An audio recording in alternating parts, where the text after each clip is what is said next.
Steel Curtain Network. Por Jorgito! Goes down! Najee Harris! DJ Watt!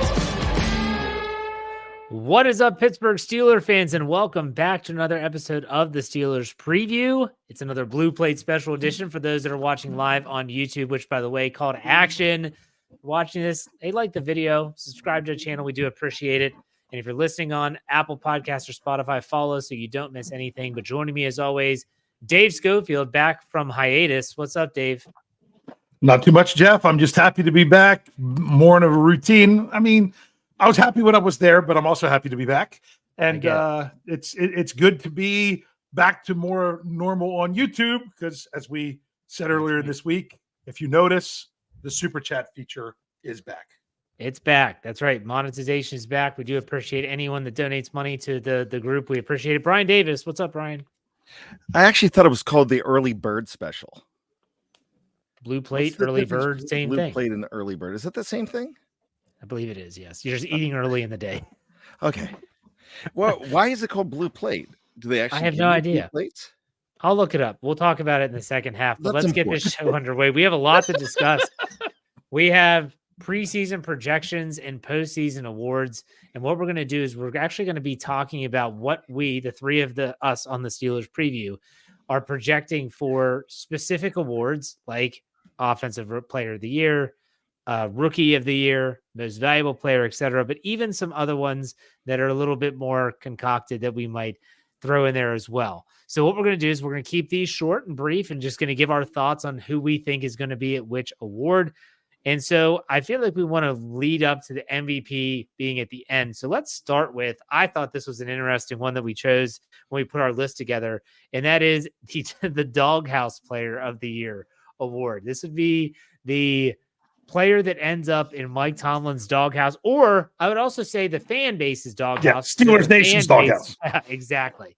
This could go in a bunch of different directions. We'll throw it to Dave first. Dave, who do you have for your doghouse player?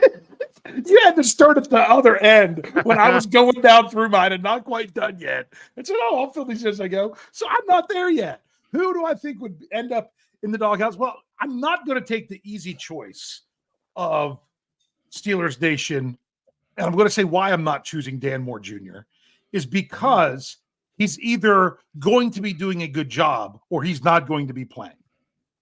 True. So that's going to kind of eliminate the whole doghouse possibility in my eyes. Now, I hope I didn't screw up anybody else's vote or anything like that. Just a player that seems to be in the doghouse. I mean, Presley Harvin's gone. So what are you going to do? You complain about there. But who's going to be in the doghouse of Steelers Nation? I'm actually going to go with Najee Harris. Oh, I think the fans are going to, because of everything else going on, unless there's a change in contract stuff between now and the start of the season, and it's more than just this year, I think that you're going to see fans that are going to call for Jalen more and more, and not and everything else. That nothing that Najee Harris does is right. I'm not saying that it's factual. I'm just saying that's how the fans are going to take a lot of stuff.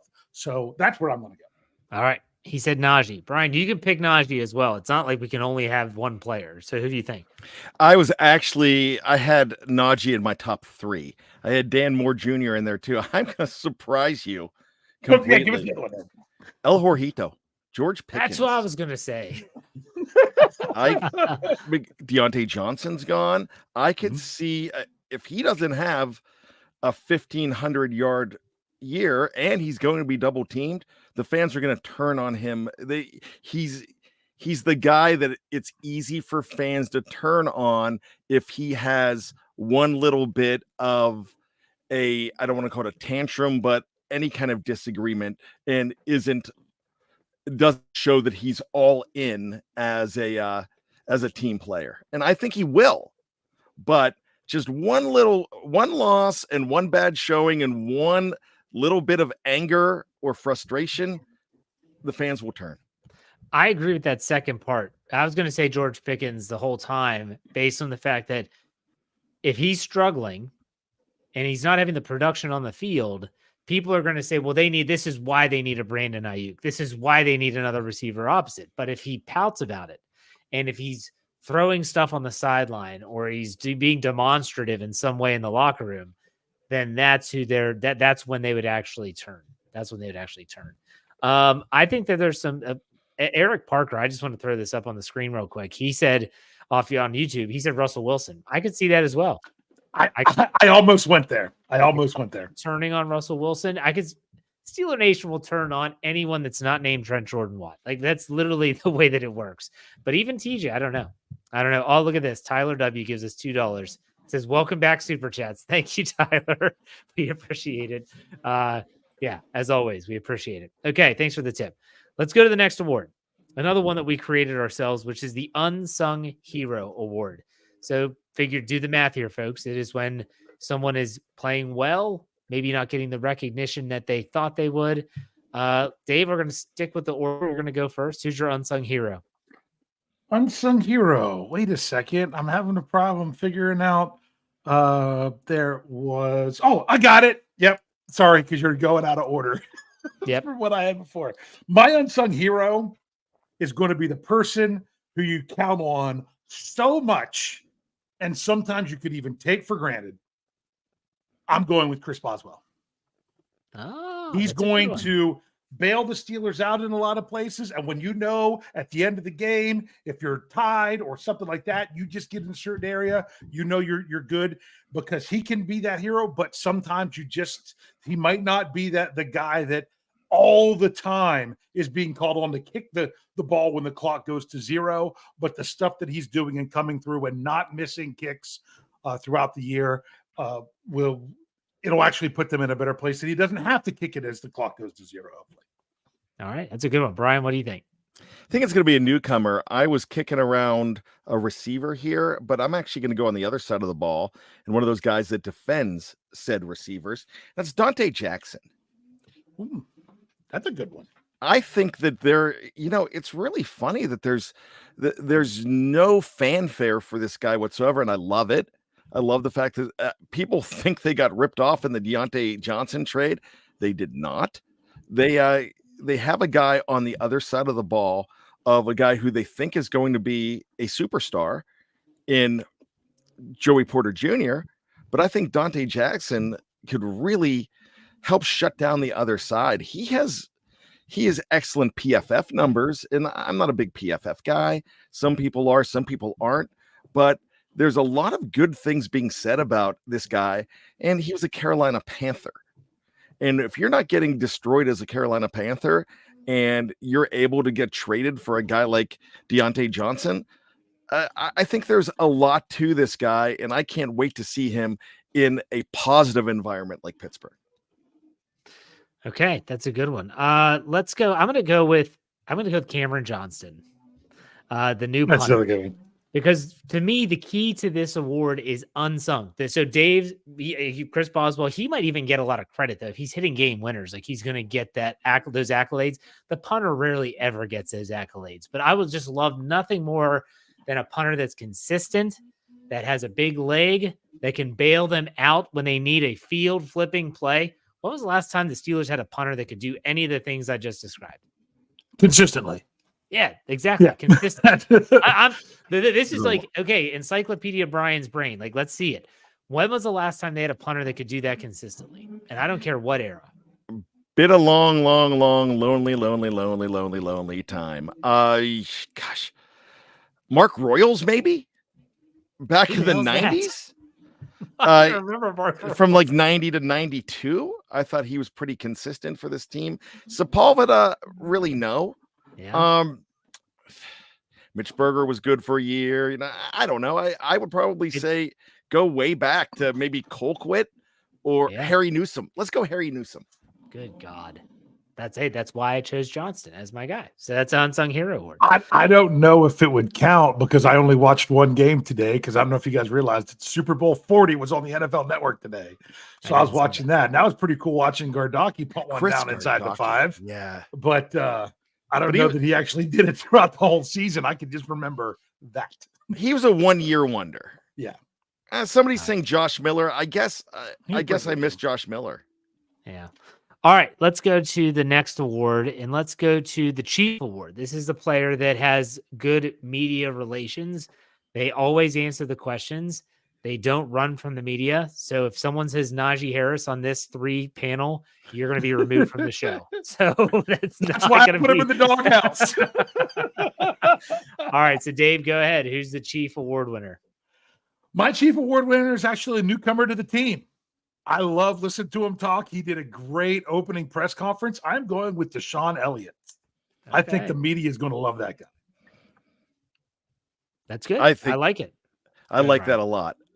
I think this is an easy one though.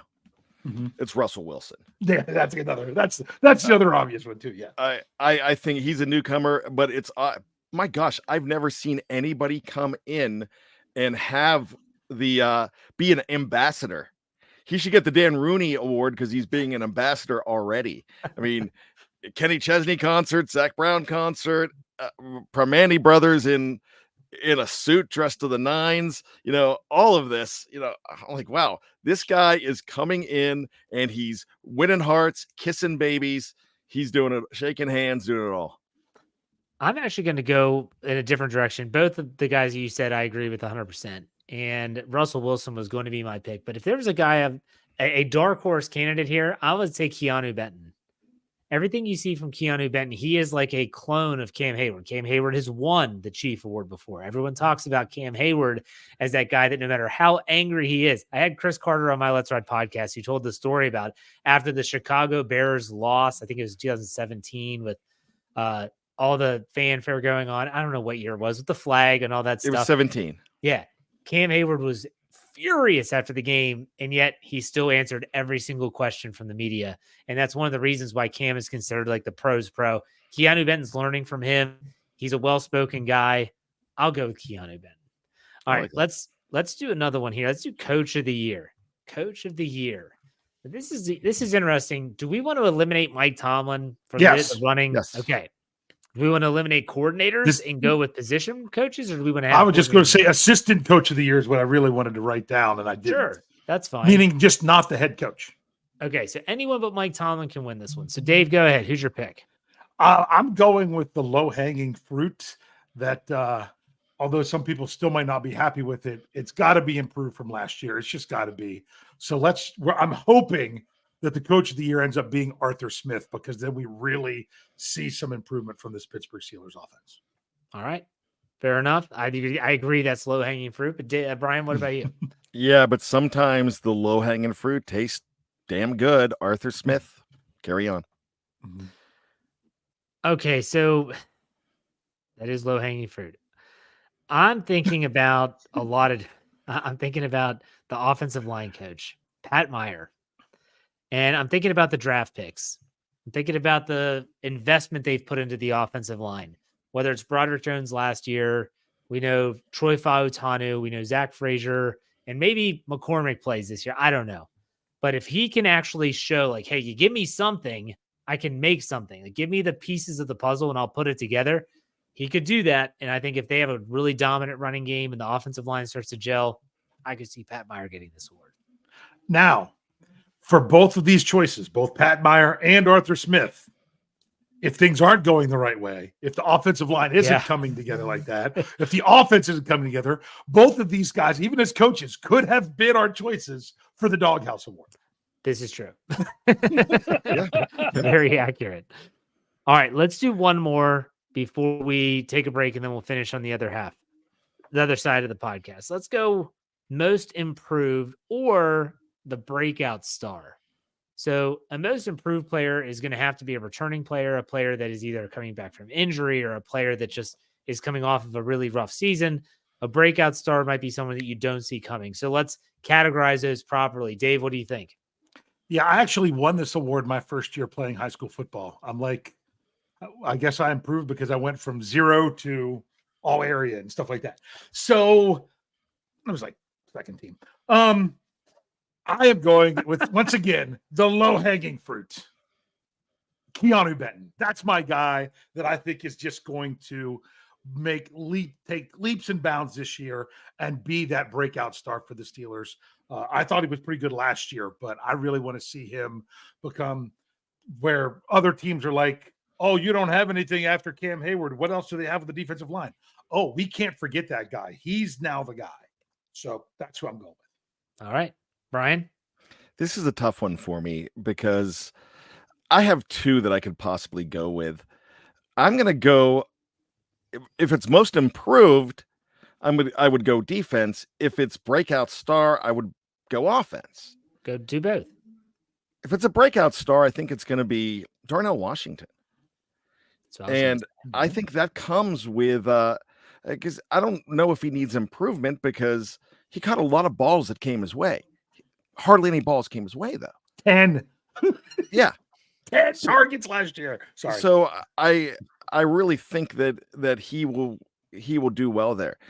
I'm going to go crazy here and say a guy that we've been down on that had a rough year that we were talking, I believe, in last week's show, that this guy is so important and we've been down on a little bit. It would be Larry Ogunjobi. I like that. So those are fair. I agree. The breakout star, Darnell Washington, that's who I was going to say. Most improved, I'm giving a different category here. I'm saying it's Broderick Jones. I think Broderick Jones, with the experience that he gained in his rookie year, could really step up and have a huge role, whether it's on the left side, right side, doesn't matter. And if he can stay healthy, I think he's going to show a lot of people why the Steelers traded up to get him in last year's draft. So there you have it, our most improved and breakout stars. We're going to take a quick break on the audio side. When we come back, we're going to be talking comeback player, offensive defensive player of the year, rookie of the year, and MVP. Stay tuned. We'll be right back.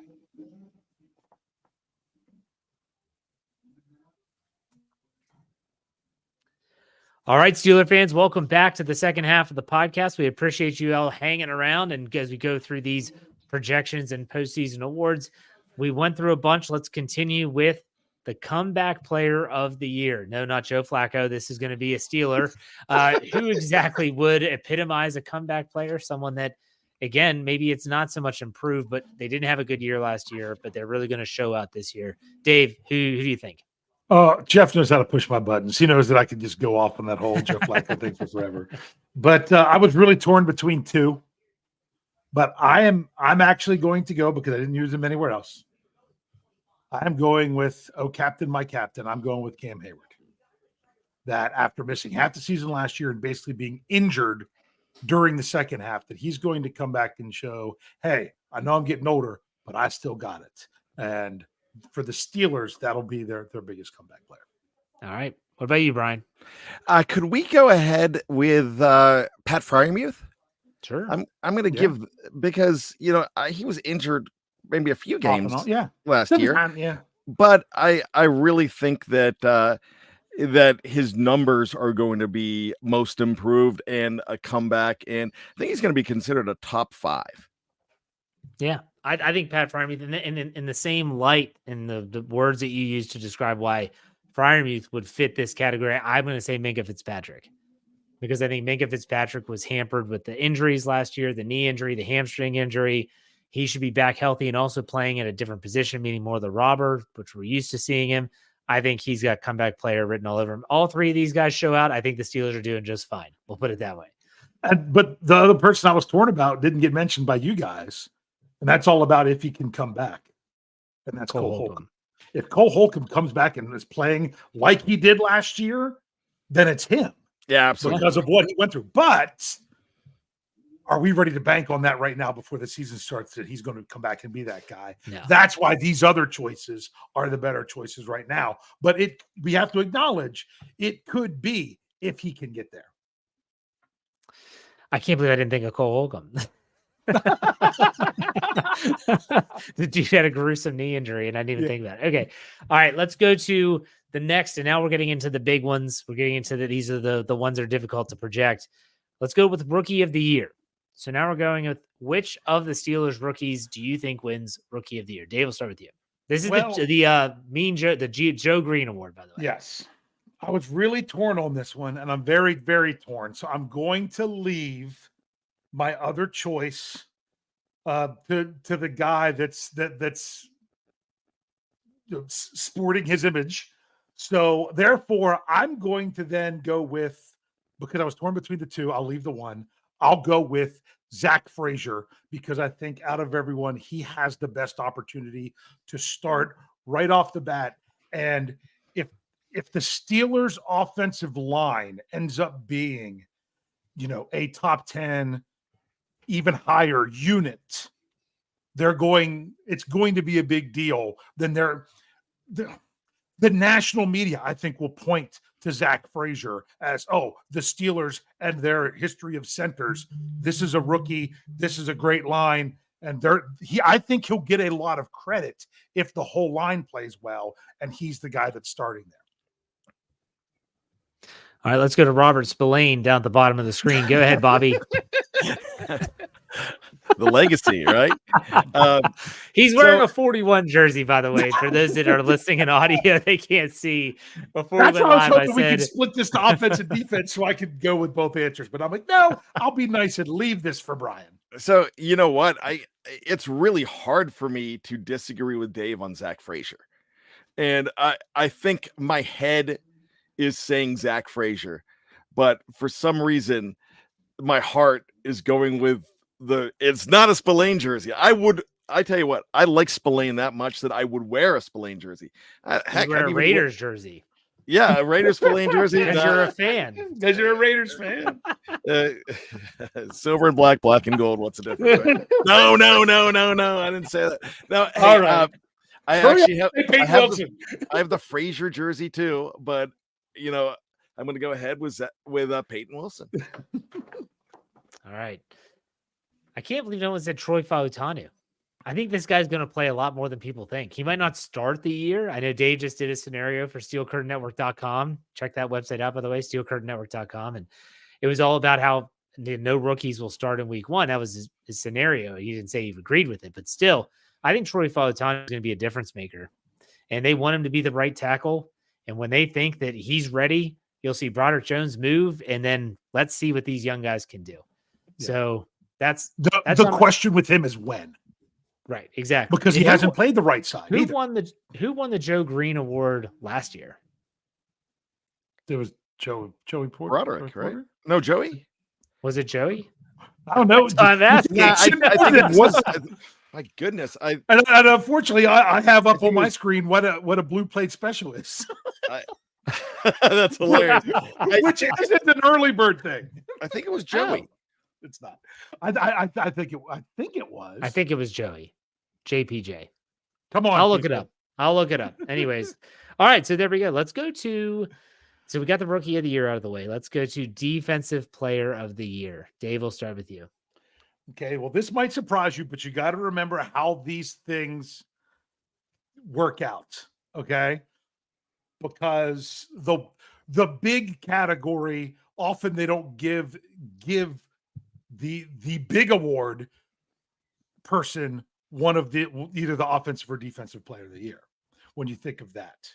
So, which kind of tips my hand for where I'm going in the future. But for defensive player of the year, I'm going with Minkah Fitzpatrick. I think he has a big year. I think he gets his name out there in contention for defensive player of the year in the NFL. And I think that it would be defensive player of the year, Minkah Fitzpatrick for the Pittsburgh Steelers. All right. And by the way, Joey Porter Jr. did win the Joe Green Award last year. Thank you. I looked it up. Okay. So you say Minkah. Bryan, what do you think? I'm going to go absolutely off the reservation here. And I'm going to say Landon Roberts. Okay. I just think that I think he could be a Pro Bowler.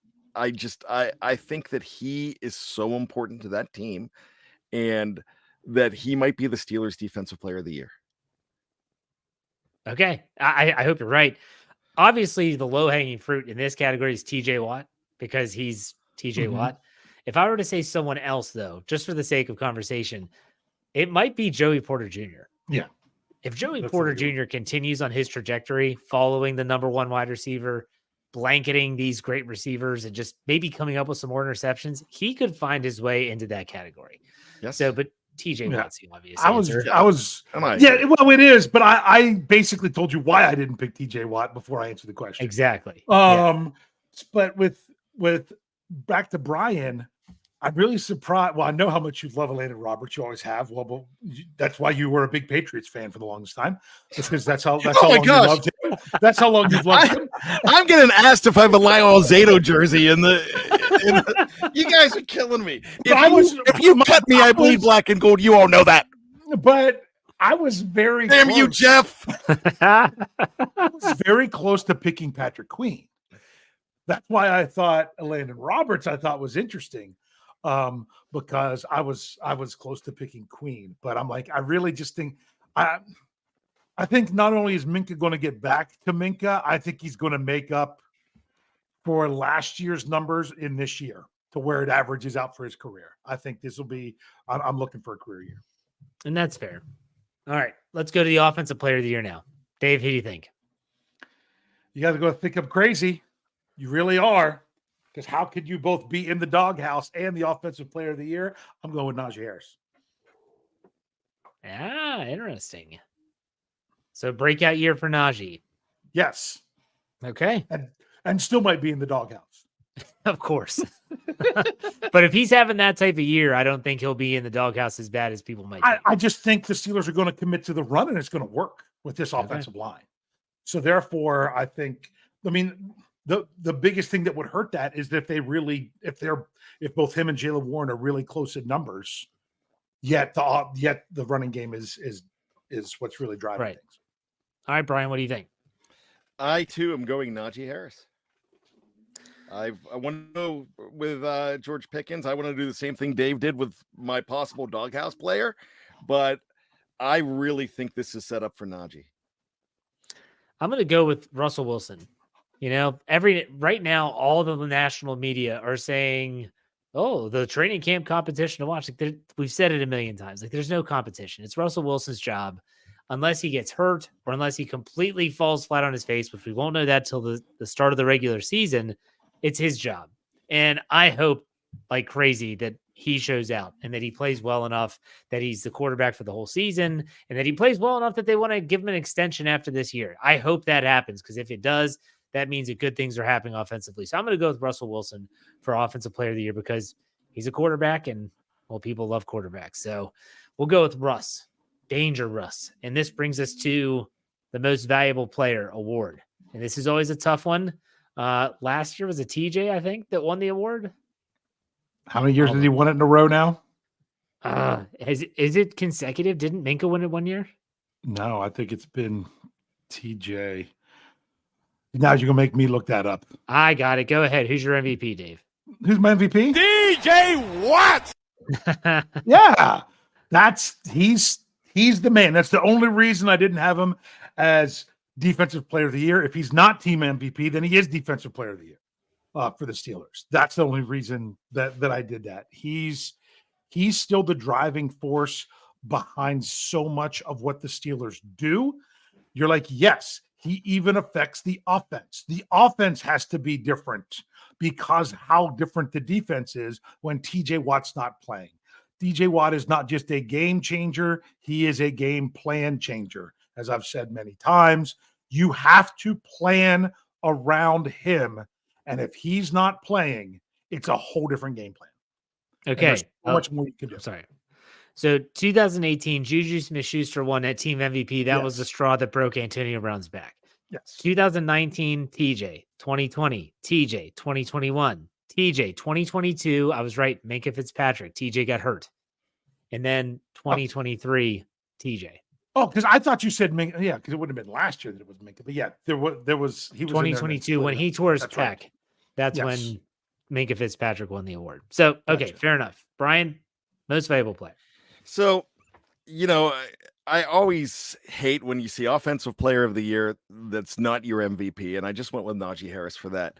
But the more that I think about it, if all goes according to plan, and even if Najee Harris is playing lights out, if this is a 11 and 6 team, a 12-5 team, then it's going to be because of Russell Wilson. And I have to say Russ Wilson here. Okay. That's fair. I didn't take, obviously I think TJ Watt is the guy if he stays healthy. I don't think there's any denying that TJ Watt is the most important player. And when I was a coach for all those years in high school, we always did team MVP. And when I got with my coaches to discuss it, I would always say the same thing. This isn't to the best player. It goes to the most valuable player. That if that player's not there, everything changes. Like everything changes. So in this case, the most valuable player is the guy that if he's not in the lineup, the Steelers have only won one game, I think, and that's TJ Watt. So, but they did manage to beat Tom Brady in that game. Oh my gosh, whose phone is dinging like that? Not me. It's my computer, and I'm trying to. My computer's now in my phone since I have the new computer, and I'm trying to figure it out. All he's doing is agreeing with you, Jeff. You're making a great point. That's it. What is that around the horn where they just ding? Yeah, it reminds me of Dan Patrick. Dan Patrick, like height and weight, they'd call in and they would ding the bell.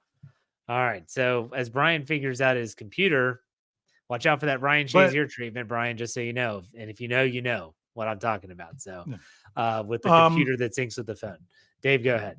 Also, when it comes to TJ Watt and the NFL Defensive Player of the Year, I think he's got to break the sack record for them to give it to him again, because they just don't like that he just plays the game and doesn't suck up to the voters in order to win. It's become where you have to suck up to the voters. Well, this is just a question, honest question. Like, how did Myles Garrett suck up to the voters? Let's just say that I don't know that Myles Garrett himself did, but I think the Cleveland Browns won 3 of the major awards because the organization spun stuff through the media. Oh, well, the Steelers and the media. Was Stefanski really the best coach last year? He dealt with a good bit. I'm sorry, I'd have given it to the guy from Houston that trounced him in the playoffs. D'Amico Ryans. Yeah. And the comeback player of the year was a joke. And Myles Garrett had 1 sack over the last 6 games. I don't think that even counts the playoff game where he was. But neither. That's what Myles Garrett and TJ Watt have in common. You didn't see either of them in the playoff. It's just Myles Garrett was actually on the field. Yep. Sorry about that. Okay, let's do some trivia. Bryan, do you have trivia? No. What do I get to answer the question? What question was it? When we talk about Myles Garrett? No, there was no question. It was just a Dave because he said he was kissing up to the media. Did you want to answer that? No, we're good. In other words, he wasn't paying attention. He was trying to sign on his No, I was. I was paying attention. You know what? I think now I am going to comment because I don't have trivia. Myles Garrett, it's the same as Ray Lewis winning Super Bowl MVP in 35. He was preordained. Myles Garrett was preordained from the beginning of the season because he was the guy that they were waiting for him to break out. And he did it all through 8 games, even though everybody had better numbers, even though he struggled through the last half of the season. They were giving it to him come hell or high water. Guess what? Next couple years, doesn't matter how great he is, Micah Parsons. The league wants Micah Parsons to win it. Micah Parsons is going to get one. And he's saying all the right things and not showing up to the ceremony when he knew he didn't win. True. So I'm not saying TJ should have. I'm just saying those are the things that should not be factors. It really should be who is out there doing the most and the best on the field. All right. Good stuff, Dave. I know you have trivia. Oh, yeah. So, Jeff, I have to ask, because I already know the answer, Bryan. Did you happen to see my 30 scenarios in 30 days article today? I did not today, no. Good. Because I wanted to use stuff from that for trivia. Okay. You can go check this out at steelcurtainnetwork.com, where my scenario for the day was the Steelers will make at least 2 trades between now and the start of the regular season. Well, I didn't say at least 2. I said multiple, which implies at least 2. Because they've actually done so the last 3 years. Last year, what were the 2 trades that the Steelers did from the start of training camp to week 1? Kevin Dotson and Kendrick Green, right? That's correct. Kevin Dotson and Kendrick Green. And Jeff, that is where when we were trying to figure out how did the Steelers even have a 6th round pick to send to the Bears for Justin Fields, it's because the one for Kendrick Green was for 2025 and not 2024. We found that out later. Okay. You remember the 2 trades that the Steelers made in 2022? Absolutely. 2022? Okay, yeah, the year before. Go ahead, Brian. It was on Cutdown Day. It was Jesse Davis. Yep. Who we hardly knew ye. For a 2025 7th round pick, which might be conditional, so we don't really know if they did it or not. Okay. And Malik Reed. That is correct. So 2023, they got rid of 2 players. 2022, they gained 2 players. What about 2021? Oh my gosh. 2 of them there.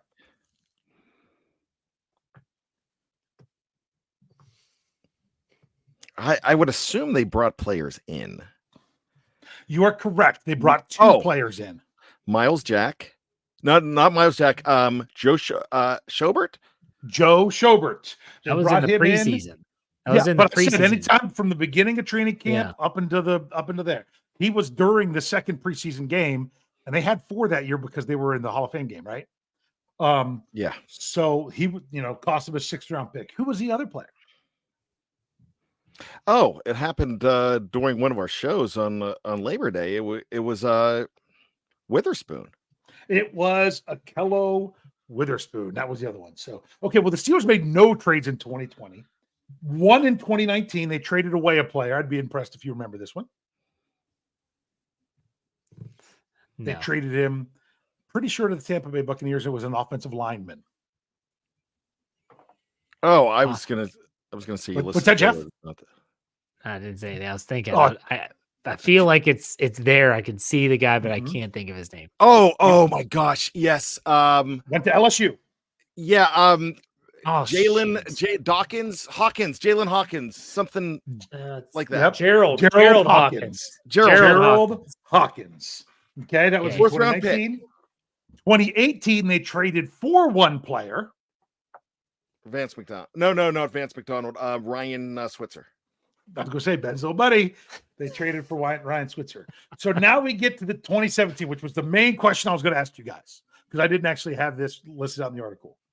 The Steelers made 5 trades. 5 trades in 2017. 2 of them was to acquire players. 2 of them was to acquire a player for the cost of draft picks. Who were the 2 players they acquired in 2017?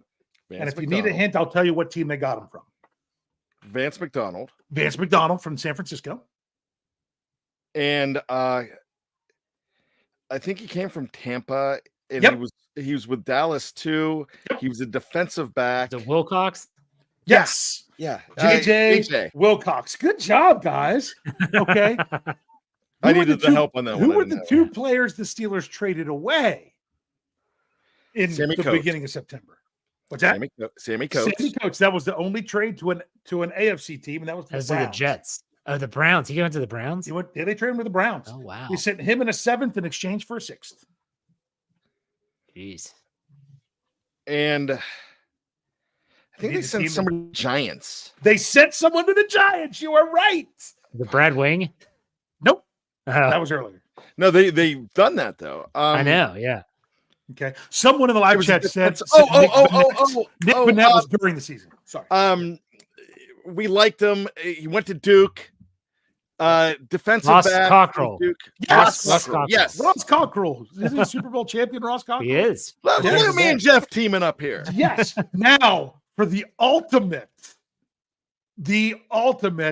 trivia question when it comes to this, that I would blow my mind if you guys could get this. The 5th deal that was done was actually done about a week, a little bit more than a week before mainly those others. It was a week before Vance McDonald. And then the other 3 were later.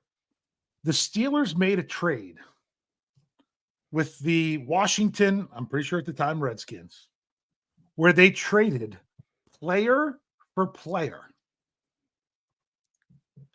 I think it was the Philadelphia Eagles. No, it was with Washington. Washington? Yes. Was Steven Johnston? The reason this is so tricky is I don't think either player made the roster for either team. Yeah, he was a linebacker. I'm pretty sure the Steelers traded away linebacker. No? Nope. I want to say William Jackson III. You are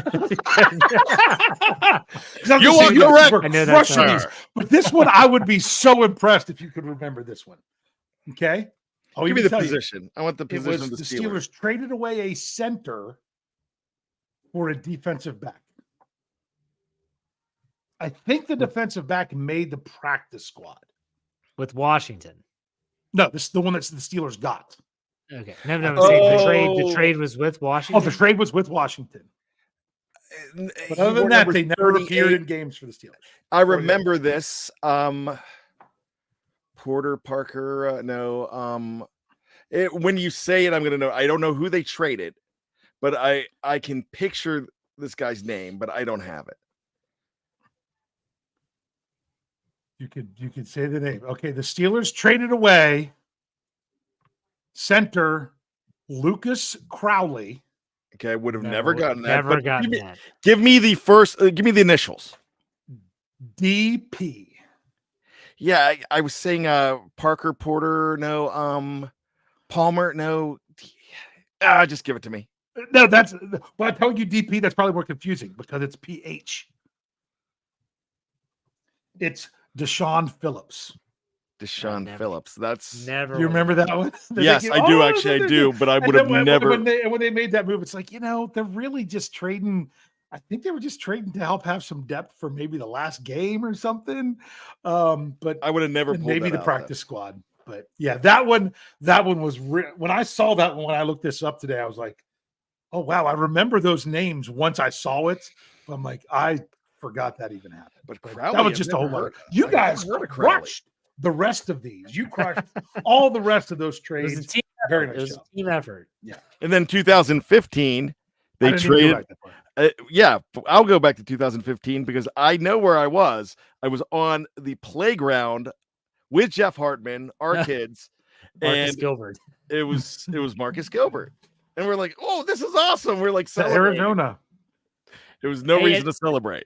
A name that got brought up in the live chat, just kind of curious, Cody Sensabaugh. What year was he signed by the Steelers? That was on a trade, I don't think. But Cody Sensabaugh was just a name. I was like, Cody, I haven't heard of Cody Sensabaugh. I'll be able to look it up here shortly. Wait a second. It wasn't Marcus Gilbert. It was his name was Gilbert. It was Justin Gilbert. Justin Gilbert. Yeah, Justin Gilbert. Sorry.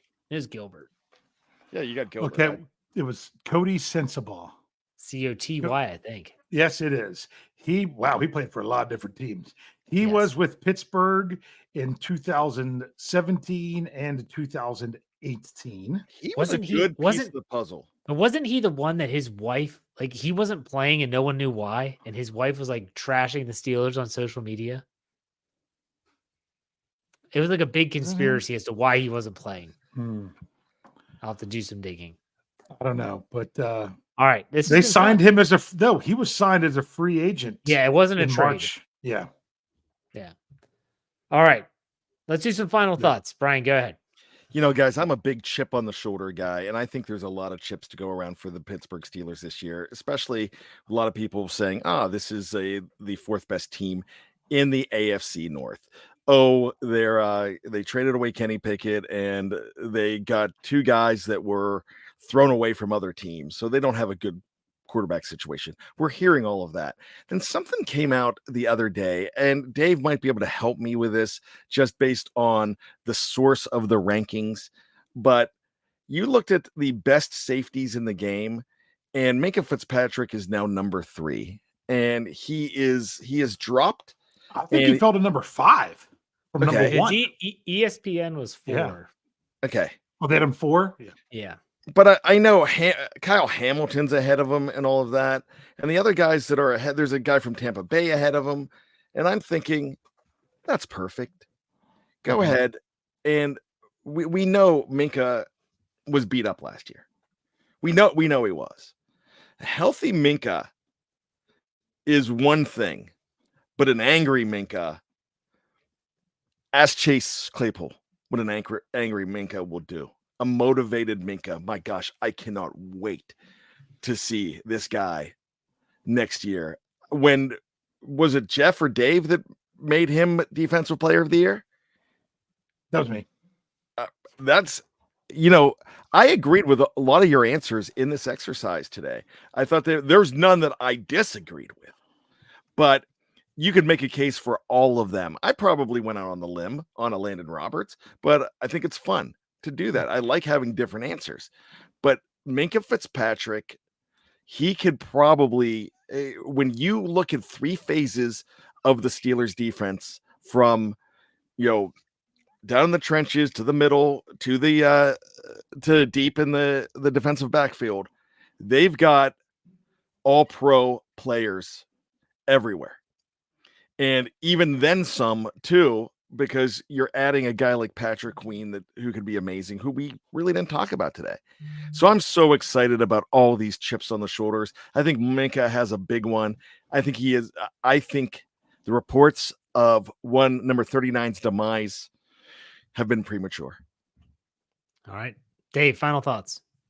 Yeah, we're doing this exercise. I find it ironic that we did it because if you listen to this morning's Pittsburgh Standard Time with myself and Greg Benevit, we talked about, the dangers of overthinking things with the Steelers offseason.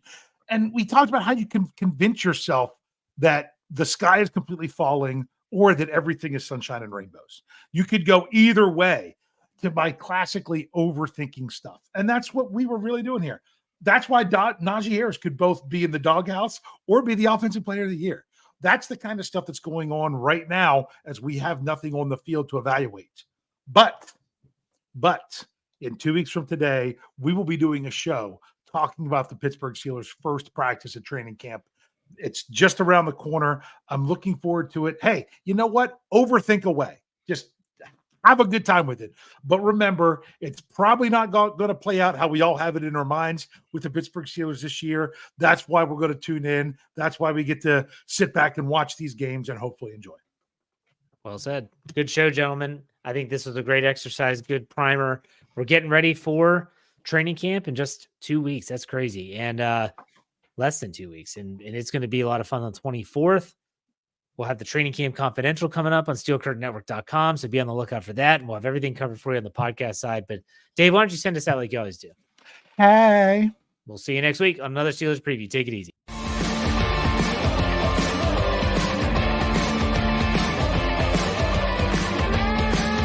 Steel Curtain Network. Get it. Everybody else gets a little tight.